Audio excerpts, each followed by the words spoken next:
ఆవిర్భావ దినోత్సవ శుభాకాంక్షలు. తెలుగుదేశం పార్టీ ఆవిర్భావమే ఒక సంచలనం. తెలుగుదేశం పార్టీ మొదటి గెలుపు ఒక చరిత్ర. రాజకీయాల్లో రికార్డులు సృష్టించాలన్నా, ఆ రికార్డులు బద్దలు కొట్టాలన్నా అది కేవలం ఒక తెలుగుదేశం పార్టీతోనే సాధ్యం. మూడు అక్షరాలు తెలుగు వారి ఆత్మగౌరవం కోసం తొడగొట్టాయి. ఆ మూడు అక్షరాలు తెలుగు ప్రజల గుండె చెప్పుడుగా మారినాయి. అవి మూడు అక్షరాలు కాదు, ఒక ప్రభంజనం. ఆ మూడు అక్షరాలేంటి? ఎన్టీఆర్. విశ్వవిఖ్యాత నట సార్వభౌమ స్వర్గశ్రీ నందమూరి తారక రామారావు గారు 43 ఏళ్ల క్రితం తెలుగుదేశం పార్టీకి పునాది వేసింది అన్న ఎన్టీఆర్. ఆ ముహూర్తం బలం ఏంటో నాకు తెలియదు. ఆ పునాదులు కూడా ఈరోజు గట్టిగా ఉన్నాయి. పార్టీ పెట్టిన 9 నెలల అధికారంలోకి వచ్చి తెలుగు వారి సత్తా ఏంటో ఢిల్లీకి తెలియజేసిన వ్యక్తి అన్న ఎన్టీఆర్. 43 ఏళ్ల ప్రయాణంలో ఎన్నో విజయాలు చూశాం, ఎన్నో సంక్షోభాలు ఎదుర్కొన్నాం. కానీ ఎన్ని కష్టాలు వచ్చినా ఎత్తిన పసుపు జెండా దించకుండా, మడిమ తిప్పకుండా తెలుగుదేశం పార్టీకి కాపలా కాసింది ఈ పసుపు సైన్యం. ప్రత్యర్థులు మీద పడిన, మీసాలు మిలేసి తొడగొట్టిన అంజిరెడ్డి తాతనే మన ధైర్యం. మెడపై కత్తి పెట్టి వాళ్ళ నాయకుడు పేరు చెప్పమంటే జై తెలుగుదేశం, జై చంద్రబాబు అని చెప్పి ప్రాణాలు వదిలిన చంద్రయ్య గారు మన పౌరుషం. కత్తులతో దాడి చేసిన, రక్తం కారుతున్న, ఎన్నికలయ్యే వరకు పోలింగ్ బూత్ లో కూర్చుని చివరి ఓట్ పడే వరకు అండగా నిలబడిన మంజుల గారే మన దమ్ము. పార్టీకి, ఆ పసుపు జెండాకి కష్టపడిన కార్యకర్తలకి, ఈ పసుపు సైన్యానికి హ్యాట్స్ ఆఫ్. సమాజమే దేవాలయం, ప్రజలే దేవుళ్ళు అనే అన్న ఎన్టీఆర్ అన్నారు. ఆవిర్భావం నుంచి ఇప్పటి వరకు మన అదే స్ఫూర్తితో కలిసికట్టుగా పనిచేస్తున్నాం. దేశానికే సంక్షేమం పరిచయం చేసింది అన్న ఎన్టీఆర్. దేశానికి అభివృద్ధి ఏంటో చేసి చూపించింది మన చంద్రన్న.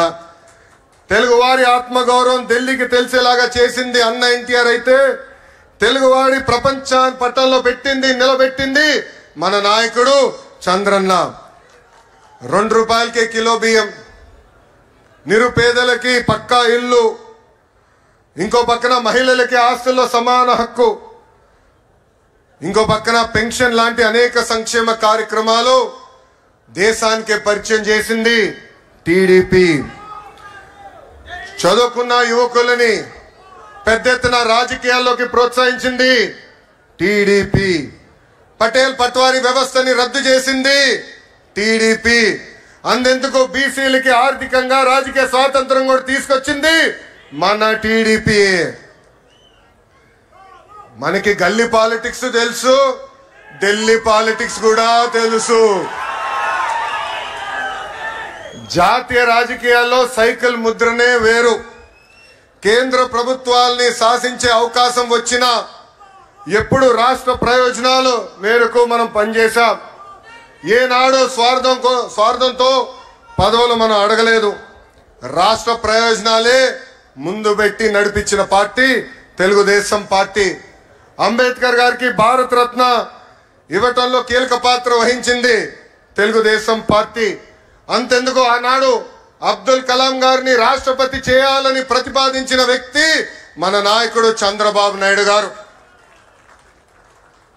ఇంకా బాలయోగి గారిని పార్లమెంట్కే తొలి దళిత స్పీకర్ చేసిన ఘనత కూడా మన పార్టీ తెలుగుదేశం పార్టీది. హైవేల నిర్మాణం, విద్యుత్, టెలికాం, ఐటీ, డిజిటల్ పేమెంట్ లో అనేక సంస్కరణలు కూడా తీసుకొచ్చిన party Telugu Desam party. Telugu Desam party జెండా పీకేస్తారని ఎంతో మంది అన్నారు. అలాంటి వాళ్ళు ఈరోజు అడ్రస్ లేకుండా పోయారు. అది మనందరం చూస్తున్నాం. 2019 వరకు మనం చూసిన రాజకీయాలు ఒక రకం, 2019 నుంచి 24 వరకు చూసిన రాజకీయాలు వేరు. అరాచక పాలన మనందరం ఎదుర్కొన్నాం. మన దైవాలయంగా భావించే తెలుగుదేశం పార్టీ కార్యాలయంపై దాడి చేస్తే మీసాలు మిలేసి రండి మేము ఇక్కడే నిలబడతామని చెప్పిన ఘనత ఒక తెలుగుదేశం పార్టీ కార్యకర్తలదే. అంతేకాదు మన అధినేత ఇంటికి తాడు కడితే ఆ తాళ్ళు తెంచి పోరాడింది మన తెలుగుదేశం పార్టీ కార్యకర్తలు. క్లేమోరల్ మైన్కే భయపడిన పార్టీ మనది. ఈ కామెడీ పీసులకు మనం భయపడతామా?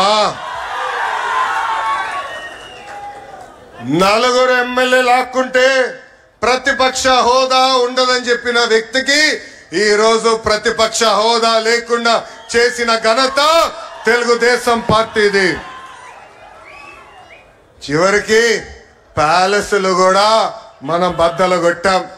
2024 ఎన్నికల్లో మన స్ట్రైక్ రేట్ కూటమితో కలిసి 94% సాధించాం. 58% ఓట్ షేర్ సాధించాం. అందరం కలిసికట్టుగా 8 ఉమ్మడి జిల్లాల్లో వైకాపాకి 0 తీసుకొచ్చిన ఘనత కూడా మన కూటమిది. అంతేకాదు మొన్న జరిగిన గ్రాడ్యుయేట్ ఎన్నికల్లో గౌరవ గ్రాడ్యుయేట్ ఎమ్మెల్సీలు కూడా ఇక్కడే ఉన్నారు. ఆనాడే చెప్పా, ఈవీఎం అయినా బ్యాలెట్ అయినా గెలుపు మనదే. ప్రజలు ప్రజాప్రభుత్వం రావాలని కోరుకున్నారు. ప్రజాప్రభుత్వం ప్రజల కోసం ఈరోజు పనిచేస్తూ పోతుంది. పేదరికం లేని సమాజమే మన లక్ష్యం. చాలీ 200 రూపాయల పెన్షన్ 5 సంవత్సరాల్లో 2000 రూపాయలు చేసిన ఘనత తెలుగుదేశం పార్టీ. ఈ రోజు అదే పెన్షన్ ని 4000 రూపాయలు కూడా చేసిన ఘనత మన పార్టీకి దక్కుతుంది. దీపం పథకం కింద 1 కోటి కుటుంబాలకి మనం ఉచితంగా గ్యాస్ సిలిండర్ ఇచ్చాం. అంతేకాదు వచ్చే 10 రోజుల్లో మెగా డిఎస్సి కూడా నోటిఫికేషన్ మనం ఇస్తున్నాం. అధికారంలోకి వచ్చిన మొదటి 10 నెలల్లో 117 హామీలు పూర్తి స్థాయిలో ఈ రోజు మనం అమలు చేసుకున్నాం. ఇంకా మే నెలలోనే తల్లికి వందనం, అన్నదాత సుఖీభావ కూడా మన ప్రభుత్వం అమలు చేయబోతుంది. తెలుగుదేశం పార్టీలో కార్యకర్తలే మా అధినేతలు. ఈ మాట నేను ఊరికే అంటం లేదు. దేశంలో ఏ పార్టీకి తక్కని కార్యకర్తలు ఒక తెలుగుదేశం పార్టీకే సొంతం. మీరు మంచి చేస్తే మెచ్చుకుంటారు, తప్పు చేస్తే నా తోలు కూడా తీస్తారు. 1 కోటి సభ్యత్వాలు అనేది అది కూడా ఒక ప్రాంతీయ పార్టీకి అసాధ్యమైన రికార్డ్. ఆ 1 కోటి సభ్యత్వాలు సాధించింది మన పార్టీ తెలుగుదేశం పార్టీ. అది కూడా కేవలం 83 రోజుల్లో.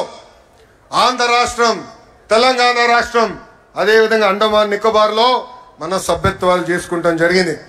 కార్యకర్తల కోసం ప్రమాద బీమా ఈరోజు చంద్రబాబు నాయుడు గారి ఆదేశాల మేరకు 2 లక్షల రూపాయల నుంచి 5 లక్షల రూపాయలకి పెంచాం. కార్యకర్తల కోసం సంక్షేమ విభాగం ఏర్పడిన దగ్గర నుంచి గడిచిన 10 సంవత్సరాలు సుమారుగా 140 కోట్ల రూపాయలు సంక్షేమం కోసం మన కార్యకర్తల కోసం మనం ఖర్చు పెట్టాం. నేను పాదయాత్రలో చూసా, ఆ కుటుంబాల్ని నేను కలిసా. 2004లో ఫ్యాక్షన్ దాడిలో ఆనాడు కాంగ్రెస్ పాలకులు మన కార్యకర్తల్ని చంపేస్తే వాళ్ళ పిల్లల్ని సొంత పిల్లలుగా దత్తకు తీసుకుని చదివించిన గొప్ప నాయకుడు మన నాయకుడు చంద్రబాబు నాయుడు గారు. ఆనాడు మీ అందరు తెలుసు, గండిపేటలో ఏకంగా స్కూల్ స్థాపించాం, ఉచితంగా పిల్లల్ని చదివించాం. ఏదో చదువు చెప్పి వదిలేస్తాం కాదు, ఇంటర్ గాని ఇంజనీరింగ్ గాని చివరికి వాళ్ళు ఉద్యోగాలు వచ్చే వరకు కూడా వాళ్ళకి అండగా నిలబడింది మన నాయకుడు చంద్రబాబు నాయుడు గారు. భారతదేశ చరిత్రలో ఏ పార్టీలో అది జరగలేదు. ఈరోజు ఒక మాటలో చెప్పాలంటే మనందరి అదృష్టం, ఇంత గొప్ప నాయకుడు మనకి అధ్యక్షుడిగా ఉంటాం. నేను అనేక సందర్భాల్లో చెప్పా. చిన్నప్పుడు నేను అనుకునేవాడిని నాతో సమయం నాతో ఉండేదాన్ని